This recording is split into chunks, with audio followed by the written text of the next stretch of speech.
बिस्मिल्लाहिर्रहमानिर्रहीम। अस्सलाम वालेकुम। Welcome to Safinaz kitchen. Like करें सफ़ीनाज़ किचन यूट्यूब चैनल को, साथ में घंटी के बटन को क्लिक करें और पाएँ डेली अपडेट्स। आज मैं आपसे शेयर कर रही हूँ बहुत ही मज़ेदार सी कमर्शियल बारबेक्यू की चटनी। ये वही चटनी है जिसे हम मार्केट में लेके खाते हैं मज़े मज़े से, लेकिन हर कोई इसकी रेसिपी नहीं जानता।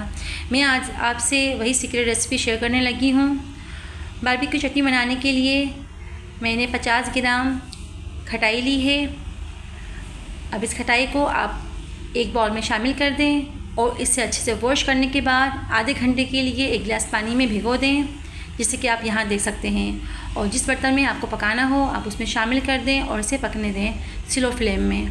पकने के दौरान हम इसमें शामिल करेंगे 15 साबित लाल मिर्च, एक छोटी गांठ लहसुन की, 15 लाल सूखी मिर्च। आप ये चीज़ें भी इसमें शामिल कर दें और इसे स्लो फ्लेम में पकने दें।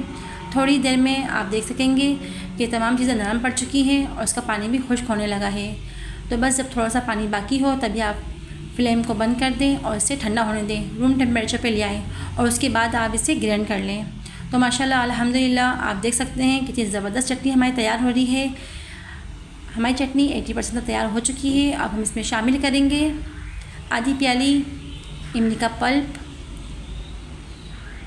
नमक 1 टेबलस्पून, ज़ीरा पाउडर, गरम मसाला पाउडर और काला नमक 1 टीस्पून। ये तमाम चीज़ें भी हम चटनी में शामिल करेंगे और अच्छे से मिक्स करेंगे।